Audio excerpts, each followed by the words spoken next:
দেখেছি যে বিভিন্ন সময়ে আমরা যখন পরিবর্তনের কথা বলেছি আমরা আশা করেছি যে চাঁদাবাজি দখলদার মুক্ত একটি সমাজ হবে, কিন্তু চাঁদাবাজি আসলে বদলায়নি, কিন্তু চাঁদাবাজ বদলেছে।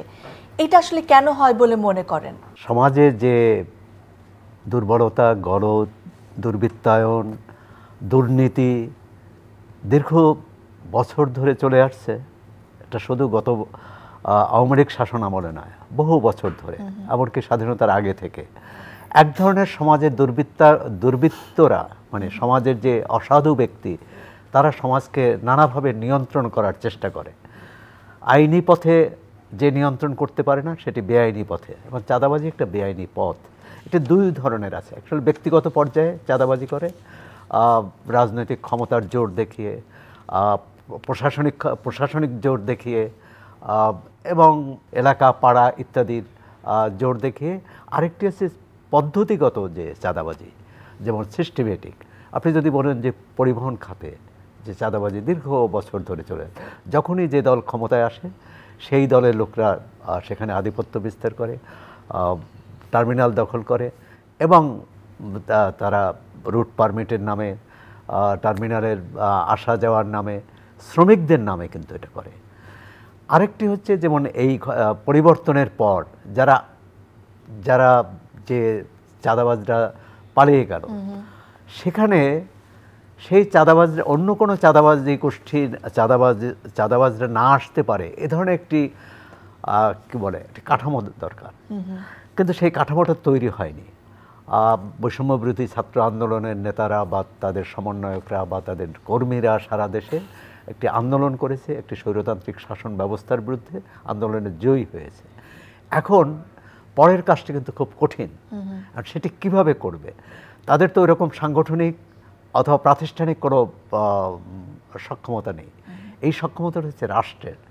এখন রাষ্ট্রযন্ত্র যদি সেই চাঁদাবাজিকে প্রশ্রয় দেয় অথবা অবহেলা করে, যে এটি দমন করার ক্ষেত্রে, এটি মোকাবেলা করার ক্ষেত্রে দেখেও না দেখার ভান করে, অথবা এটি তার অগ্রাধিকারে না থাকে, তখন কিন্তু এই সমস্যাটা আমরা বিগত সময়ে দেখেছি যে কখনো কখনো আবার সরকার পৃষ্ঠপোষকতাও করেন চাঁদাবাজদের। আরেকটা হচ্ছে আপনার ক্রোধ থেকে, ক্ষোভ থেকে। এতদিন বঞ্চিত হয়েছে, মনে করুন কোনো একটি ঘর এতদিন আওয়ামী লীগেরা দখল করেছে, তাহলে তার প্রতিদ্বন্দ্বী যে দলটি আছে বা যে গ্রুপটি আছে, এতদিন পলাতক ছিল বা আড়ালে ছিলেন, তারা আবার সেখানে আসে। চাঁদাবাজিটা বর্তমানে বাংলাদেশের দীর্ঘদিনের একটা প্র্যাকটিস এবং একটা মহামারী আকার ধারণ করেছে। এটা যে আপনি এক সপ্তাহ এক মাসে সবাইকে উচ্ছেদ করে চাঁদাবাজদেরকে একটা শান্তি শৃঙ্খল পরিবেশ ফিরিয়ে আনবেন, সেটা আমার মনে হয় ফিরে আনার জন্য মূল যে বাংলাদেশের রাজনৈতিক দলগুলো আছে, এদের মূল নেতৃত্বে একটা সদিচ্ছা থাকা লাগবে। আপনি যদি দেখেন যে বাংলাদেশের রাজনৈতিক দলগুলো, তারা রাজনৈতিক আইডিওলজির জায়গা দিয়ে যদি মানে বলেন, তাহলে তারা লিবারিজম বা আওয়ামী লীগ দীর্ঘদিন ফ্যাসিজমের প্র্যাকটিস করেছে, কিন্তু আলটিমেট মানে ফিল্ড পর্যায়ে তারা পাওয়ার পলিটিক্স প্র্যাকটিস করে। এই পাওয়ার পলিটিক্স প্র্যাকটিস করতে গিয়ে তারা বিপুল সংখ্যক নেতাকর্মীকে তারা অভয় দিয়ে রাখে, এবং ওই নেতাকর্মীরাই এই রুট লেভেলে যে পরিবহন সেক্টর বলেন, বাজার চাঁদাবাজি বলেন, এটা একটা বিশাল একটা শক্তি। সেই শক্তিকে আপনি যদি একটা সংঘবদ্ধ শক্তিকে যদি আপনি নিয়ন্ত্রণ করতে চান, তাহলে অবশ্যই রাষ্ট্রের এবং ওই শক্তির যে মূল নেতৃত্ব আছে, তাদের নিজেদের জায়গা থেকে সৎ হতে হবে। এই জায়গা থেকে কিন্তু আমরা 5ই আগস্টের পর থেকে আমাদের ভলান্টিয়াররা বিভিন্ন বাজার মনিটরিং থেকে শুরু করে যতক্ষণ পর্যন্ত সরকার রাষ্ট্র ক্ষমতা না নিয়েছে, ততদিন পর্যন্ত কিন্তু আমরা ট্রাফিক নিয়ম থেকে শুরু করে প্রত্যেকটা জায়গাতে আমাদের ভলান্টিয়াররা কাজ করে গেছে। অনেক জায়গায় আমরা বাধার সম্মুখীন হয়েছি, অনেক জায়গাতে আমরা সেনাবাহিনী পুলিশের সহযোগিতা নিয়ে এগিয়ে গিয়েছি, কিন্তু আলটিমেট এটা রাজনৈতিক সদিচ্ছা লাগবে। যে আমরা গত 5ই আগস্টের পরপর দেখেছি যে দ্রব্যমূল্যের দাম হঠাৎ করে কমে গেছে। কারণ হিসেবে অনেক ক্রেতা বিক্রেতা আমাদেরকে বলেছেন যে বিভিন্ন ঘাটে ঘাটে যে চাঁদা দিতে হয়, সেই চাঁদাগুলো তাদেরকে দিতে হচ্ছে না, তার মানে তারা কম লাভেও বা লাভ করেও বিক্রি করলেও সেটা কম দামে বিক্রি করতে পারছেন।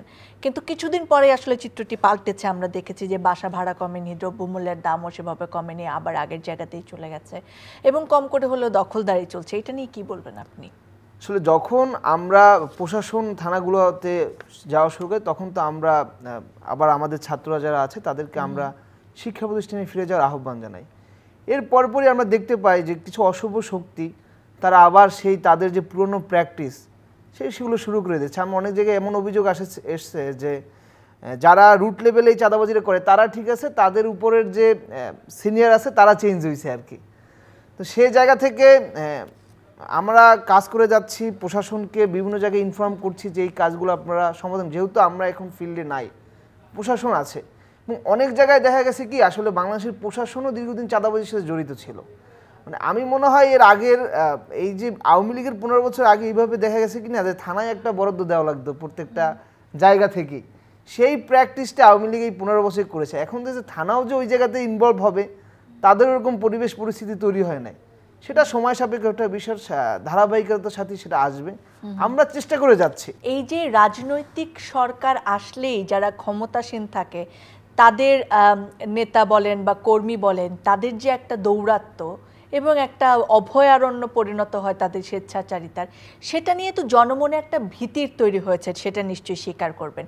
এই দখলদারি চাঁদাবাজি বলেন, সেটি যে ফিরে আসবে, এই ভয় থেকে আসলে মুক্তি কোথায়, বা এই ভয়ের পরিস্থিতির ফলাফল কোথায় গিয়ে দাঁড়াবে বলে মনে? তা আগে নিজেকে বদলাতে হবে, না হলে কিন্তু সমাজ বদলাবে না, রাষ্ট্র বদলাবে না, প্রতিষ্ঠান বদলাবে না। এই বদলের আমি বৈষম্য বিরোধী ছাত্র আন্দোলনের যে নেতা তাদের অভিনন্দন জানাই, ধন্যবাদ জানাই যে তারা এই বদলের সূচনা করেছে।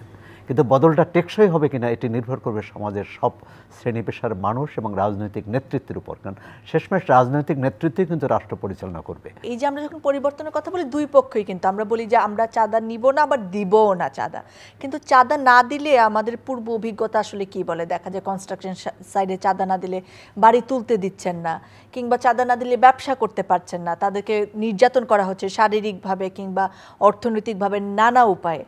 সো সেই জায়গায় আসলে কি করা যেতে পারে? যারা চাঁদা দিতে চান না, যাদের কাছে চাঁদা চাওয়া যায়, তাদের পদক্ষেপ কি হতে পারে বলে মনে করেন এই পরিবর্তিত বাংলাদেশে? আসলে পরিবর্তিত বাংলাদেশে যদি বলেন তাহলে সবচেয়ে গুরুত্বপূর্ণ মুখ্য ভূমিকা পালন করতে হবে প্রশাসনকে। কারণ যারা ধরেন এরকম ভয়ভীতি দেখায় তারা কিন্তু অনেক ক্ষেত্রে সশস্ত্র, সেক্ষেত্রে একটা সশস্ত্র গোষ্ঠীর পক্ষে তো সাধারণ ছাত্র যদি যায়, সেক্ষেত্রে দেখা গেছে আমাদের অনেক জায়গায় এরকম আমরা ফেস করতে হয়েছে যে সাধারণ ছাত্ররা বাধা দিতে গিয়ে তারা নিরাপত্তা হুমকির মুখে পড়ছে।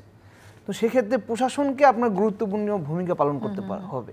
প্রশাসন যদি গুরুত্বপূর্ণ ভূমিকা এখানে না পালন করে, তারা যদি নীরব ভূমিকা পালন করে, তাহলে তো আসলে কেউ সেফ থাকতে পারবে না। ঠিক আছে, আমরা বিগত দিনগুলোতে দেখেছি যে প্রশাসন এই ধরনের দস্যুদের বা এই ধরনের যারা সন্ত্রাসী ছিল তাদের সাথে একে হাতে হাত মিলিয়ে কাজ করেছে।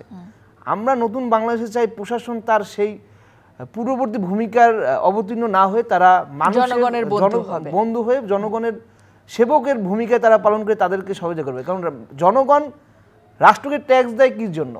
রাষ্ট্রকে ট্যাক্স দেওয়ার প্রধান একটা কারণ তার নিরাপত্তা নিশ্চিত করা।